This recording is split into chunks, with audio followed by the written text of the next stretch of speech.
4/12/2025 அதிசக்தி வாய்ந்த கார்த்திகை பௌர்ணமி.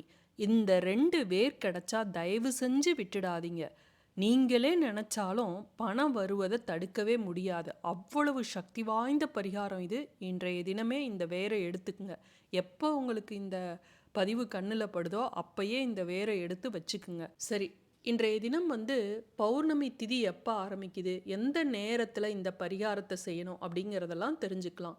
டிசம்பர் 4ஆம் தேதி கார்த்திகை பௌர்ணமி திதி முழுவதுமாக இருக்கக்கூடிய நாள், வியாழக்கிழமை அன்றைய தினம். அதனால் இதை குபேர பௌர்ணமி அப்படின்னு சொல்லுவாங்க. இன்றைய தினம் ராவு காலம் பார்த்திங்கன்னா 1:30 to 3. வியாழக்கிழமை காலையில் 6 to 7 யமகண்ட நேரமாக இருக்கிறதுனால காலையில் 6 to 7 குரு ஓரை அப்படின்னாலும் நம்ம அந்த நேரத்தில் எந்த பரிகாரங்களையும் நீங்கள் செய்யாதீங்க. சரி, இன்றைய தினம் திதி எப்போ அப்படின்னு பார்த்தீங்கன்னா காலையில் 7:54 வரையும் சதுர்தசி திதி. அதற்கு பிறகு பௌர்ணமி திதி ஆரம்பிக்குது. டிசம்பர் 5ஆம் தேதி அதிகாலை 3:55 வரையும் பௌர்ணமி திதி இருக்குது. அப்போ 4ஆம் தேதி காலையில் 7:54க்கு பிறகு முழுவதுமாக அன்றைய நாள் முழுவதும் பௌர்ணமி திதி இருக்குது. கிருத்திகை நட்சத்திரம் எது வரையும் இருக்குது அப்படின்னு பார்த்தீங்கன்னா 4ஆம் தேதி ஈவினிங் 3 மணி வரையும் கிருத்திகை நட்சத்திரம் இருக்குது.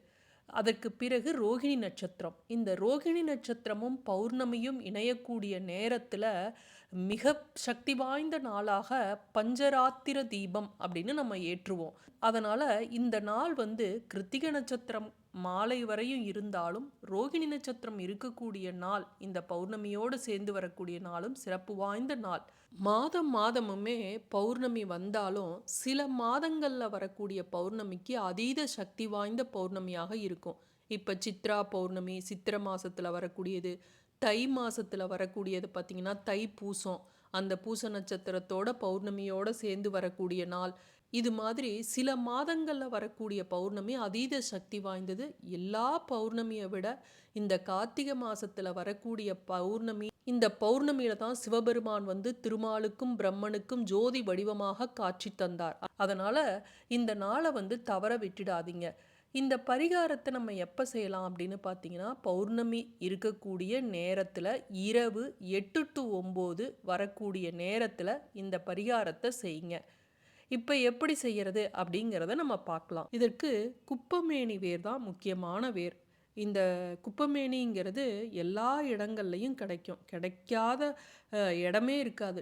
எவ்வளோ பெரிய டவுனில் இருந்தீங்கனாலும் ரோடு ஓரத்தில் இந்த குப்பமேனி வேர் கிடைக்கும். இதை பறித்து கொண்டு வாங்க.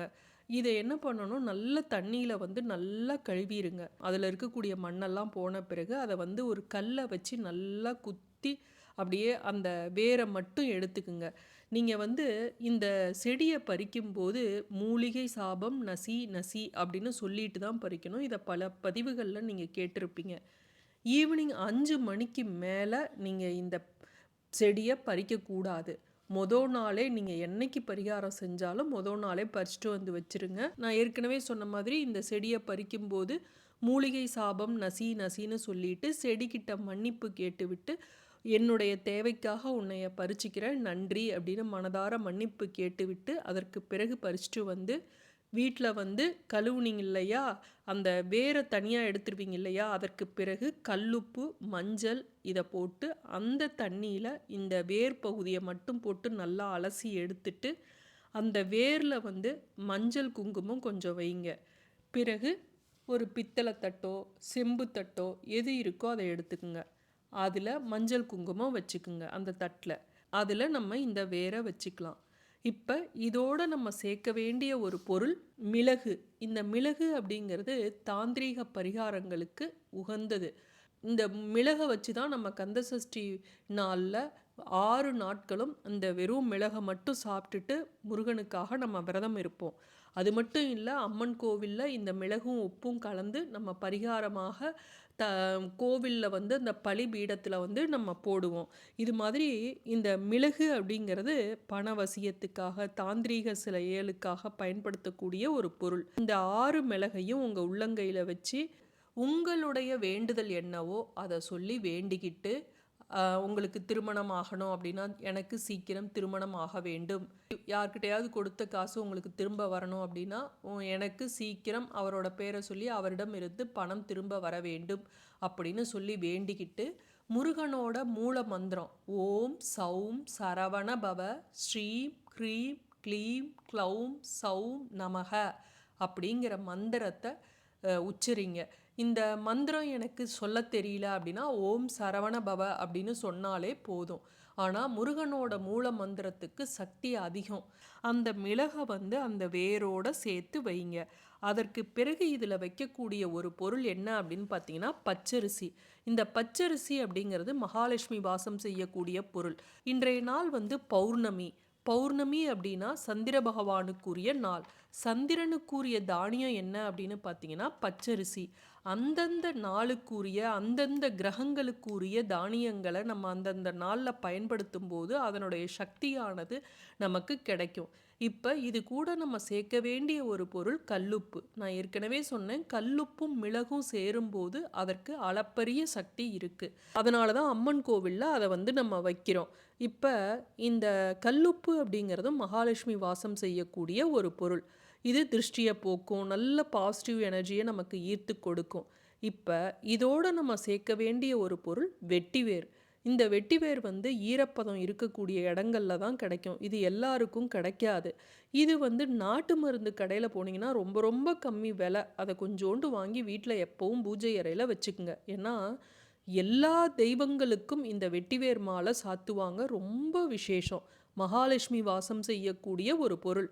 தாந்திரீக பரிகாரங்களுக்கும் பண வசியத்திற்கும் பயன்படுத்தக்கூடிய ஒரு பொருள். அதனால் இதை வீட்டில் நம்ம வச்சுருக்கணும். இந்த வெட்டிவேர் நிறைய வேணும்னலாம் இல்லை. இதில் ஒரே ஒரு சின்ன துண்டு இருந்தாவே போதும். அதே போல தாங்க குப்பமேனி வேரை நீங்கள் முழுவதுமாக வைத்து நீங்கள் பூஜை செஞ்சுருந்தாலும் அதில் இருக்கக்கூடிய ஒரு சிறு துண்டு, ஒரு கீழ்ப்பகுதியில் ஒரு சிறு துண்டு இருந்தாலே போதும். இப்போ இது எல்லாம் சேர்த்து முருகன்கிட்ட வச்சு உங்களுடைய பிரார்த்தனையை சொல்லி இப்போ இதையெல்லாம் ஒரு துணியில் போட்டு கட்டிக்கிங்க. அது சிகப்பு துணியாகவோ மஞ்சள் துணியாகவோ அல்லது வெள்ளை துணியாகவோ இருக்கலாம். நீங்கள் ஏங்க அப்போ இந்த கலர் பயன்படுத்துகிறீங்க அப்படின்னா, நான் வீடியோவுக்கு பளிச்சுன்னு தெரிவதற்காக இதை வச்சுருக்கேன். இதை நீங்கள் கையில் வச்சுக்கிட்டு உங்களுடைய வேண்டுதலை சொல்லி திரும்பவும் முருகனோட மூல மந்திரம் சொல்லுங்க. சொல்ல தெரியாதவங்க ஓம் சரவண பவ அப்படின்னு சொல்லுங்க. இப்போ நீங்க இதை பூஜை அறையிலேயே முருகன் கிட்ட வச்சிருங்க. பிறகு நீங்க அடுத்த நாள் இதை பீரோவில் வைங்க. உங்களுடைய வேண்டுதல் நிறைவேறிருச்சு அப்படின்னா இதை கால்படாத இடத்துல போட்டுடுங்க. உங்களுடைய வேண்டுதல் நிறைவேறல அப்படின்னா அடுத்த பௌர்ணமிக்கு திரும்பவும் மாற்றி வைங்க. இது மாதிரி நீங்கள் பரிகாரம் செய்யும்போது நீங்கள் நினச்சது நடக்கும். மீண்டும் அடுத்த காணொளியில் சந்திக்கும் வரை நன்றி, வணக்கம்.